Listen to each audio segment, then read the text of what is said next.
السلام عليكم متتبعين متتبعات المشتركين المشتركات ديالي. مرحبا بكم معايا بفيديو تاني بخصوص الفاجعة اللي تلقيناها جميع في البلد ديالنا الحبيب، اللي هو الزلزال اللي ضرب اقليم الحوز وشيشاوة وتردانت ورزازات مراكش أزيلال وتقريبا جميع نواحي المملكة المغربية الشريفة الحبيبة. طليت عليكم بهذا الفيديو يعني باش نتكلموا على بعض الإجراءات اللي خصنا يعني نقوم بها يعني في إطار يعني حدوث بعض الكوارث الطبيعية مثل هذه الكارثة اللي هي يعني أصابتنا. الحمد لله قدر الله ما شاء فعل. ومن ضمنها يعني واحد الحقيبة اللي هي خاصها تكون عندنا ديال الطوارئ. هاد الحقيبة يعني خاصها تكون متواجدة في كل بيت مغربي. اذا غادي نتكلموا عليها ونتكلموا على الاشياء اللي ضروريه خاصها تكون في هاد الحقيبة هذه اثناء وقوع اي فاجعة وهي كارثة طبيعية.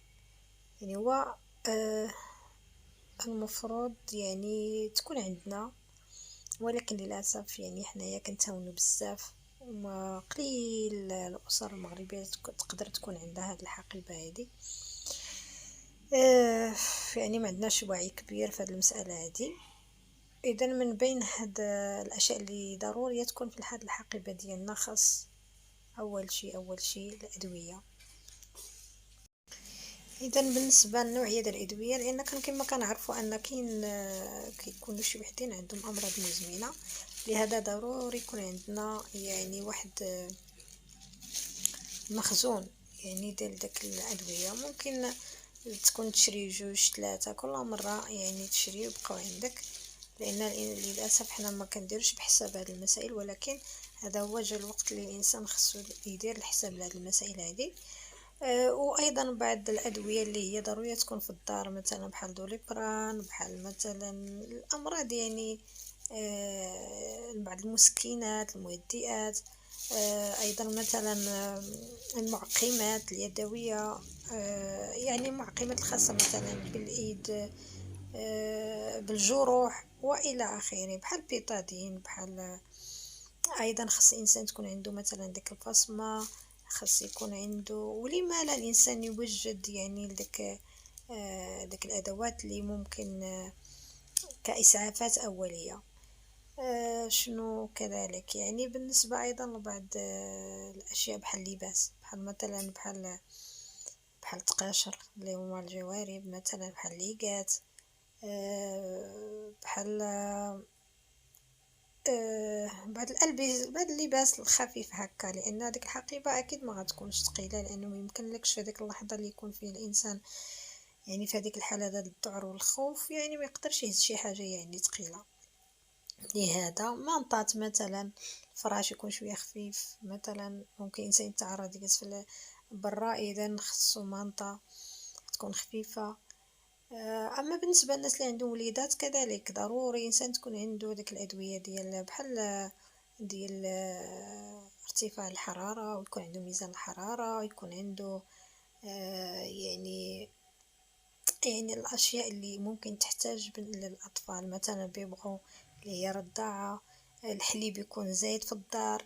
يعني حنا كنشريو داكشي اللي كيكفينا، وهذا اكبر غلط. الانسان يحاول ما يمكن يشري كل من الحاجه جوج ثلاثه ويخليهم يخزنوا في الدار للضروره، وراه الانسان ما تعرف شنو ممكن يوقع. اذا هذا بالنسبه من جهه. من جهه اخرى كاين ايضا بعض الادوات اللي خاصها تكون عندنا، مثلا المصباح يدوي.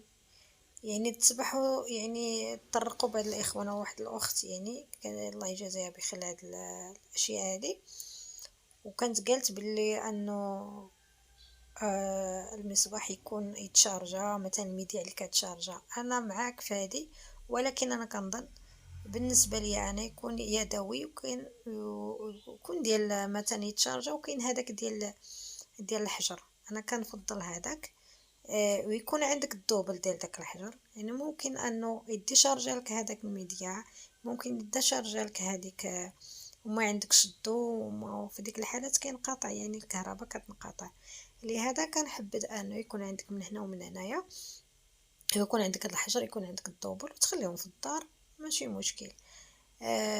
قالت كي كانت ديك الصفارات يعني تكون حتى هي، ممكن الانسان يكون بعيد والناس بعيدين عليه، مجرد ما يصفر يقدر يثير الانتباه ديالهم ويجيو عنده المكان اللي هو فيه. يعني وحتى المذياع انا كنحبذ هذاك ديال الحجر الا باقي، ما عرفتش واش باقي ولا لا، ويكون الحجم ديالو صغير. شنو كذلك هذا بالنسبة للحقيبة. وكنظن هادو هما الاشياء اللي ضرورية خصها تكون عندنا. وحتى المقص، المقص ممكن حتى هو يكون عندنا. اللي هذا بالنسبه كما قلت لكم بعض الاشياء اللي ضروري تكون عندنا في الحقيبه ديالنا ديال الطوارئ. اما بالنسبه هذا الشيء بعد وقوع مثلا هذيك الكارثه او الزلزال، او خص يكون هاد المسائل هادو. وبالنسبه الانسان كيفاش خصو يتصرف هذيك اللحظه اللي تكون وقعت فيه ديك الكارثه اللي هي ديال الزلزال. الانسان خاصو اول شيء منين يحس ما يتحركش وما يمشيش في الدروج كما كنسمعوا، يعني هاد الامور هذه. الانسان يمشي للقنت ديال الحيط او تحت واحد شي طبله او الى اخره، مع تقريبا الناس كاملين. ولكن في ديك اللحظه سبحان الله الانسان ما كيكونش مركز، والخوف والذعر. وهاد الحقيبه اللي تكلمت لكم عليها انا في نظري خاصها ديما تكون عند الباب اللي كنخرجوا، تكون شي بلاصه تما ديما محطوطه، يعني باش الانسان اللي يخرج الاول هو يهزها ويخرج. يعني ما يمكنش تكون في القلب ديال الدار او مثلا في شي بيت، يعني نتوما عارفين الزلزال بعد الثواني فقط باق كلشي كيتهز كلشي. يعني من الاحسن نحطوها حنا عند الباب في شي بلاصه قريبه من الباب اللي كنخرجوا منها، باش اين فوا توقع الانسان يهز ديك هذا ويخرج.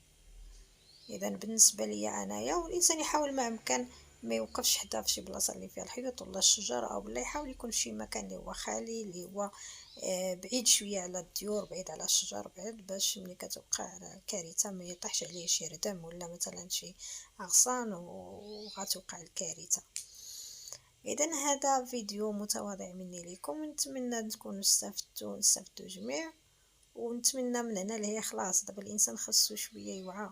احنا بركه يعني من الاستهتار بركه انه كنحاولوا ما امكن نتغاضوا على شي حوايج، ومن هنا خص الانسان يراجع بعض التصرفات ديالو، ويكون مسؤول على نفسه وعلى العائله ديالو وما يتهاونش.